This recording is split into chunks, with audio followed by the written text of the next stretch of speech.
Aujourd'hui, nous allons aborder un sujet fondamental qui a un impact négatif sur les collaborateurs et sur la culture organisationnelle de votre entreprise. L'arrogance managériale dans le secteur public et privé, notamment dans les pays africains.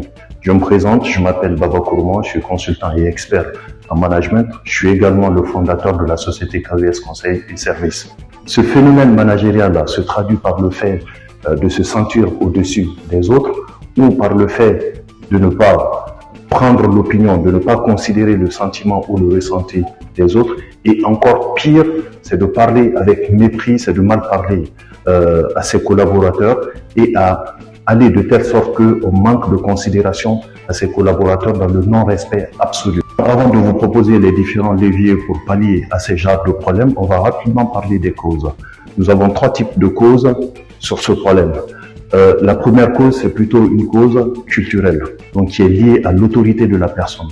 On a souvent des personnes qui sont issues d'une famille où ils ont toujours eu de l'autorité, ils se sont toujours retrouvés dans un positionnement où ils donnaient des directives et les autres appliquaient. Donc ces genres de personnes doivent juste avoir cette capacité de faire la différence entre la vie professionnelle et la vie privée. La deuxième cause, c'est plutôt institutionnel. Donc les gens qui manquent de méritocratie, les personnes par exemple qui se retrouvent à une certaine fonction où ils ont le plein pouvoir. Donc ils rentrent dans une forme d'arrogance à mal parler aux collaborateurs. Donc la troisième cause est plutôt liée à un manque de professionnalisme. Donc c'est des gens qui manquent complètement de formation managériale, qui oublient que le capital humain, c'est l'une des choses qui est la plus importante dans la vie d'une entreprise, que ce soit dans une structure privée ou dans une structure publique. Quelle solution apporter à cette problématique?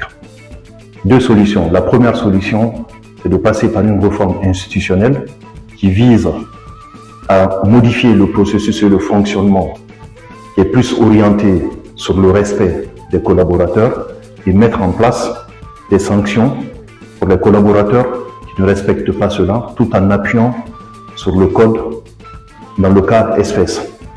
Et la deuxième solution, c'est de renforcer l'exemplarité et la responsabilité de tous les managers en passant par une formation managériale qui est vraiment orientée sur le respect du collaborateur. Pour finir, sachez qu'en mettant en place toutes ces recommandations, vous contribuez massivement à l'amélioration de la performance de votre structure en créant de la valeur pour assurer le bien-être de vos collaborateurs. Alors, si vous avez aimé cette vidéo, n'hésitez pas de la liker, de la partager ou de la commenter. Et sachez également que la société KVS Conseil et Services est là pour vous accompagner pour la transformation managériale dans votre entreprise. À très bientôt pour une prochaine vidéo. Merci.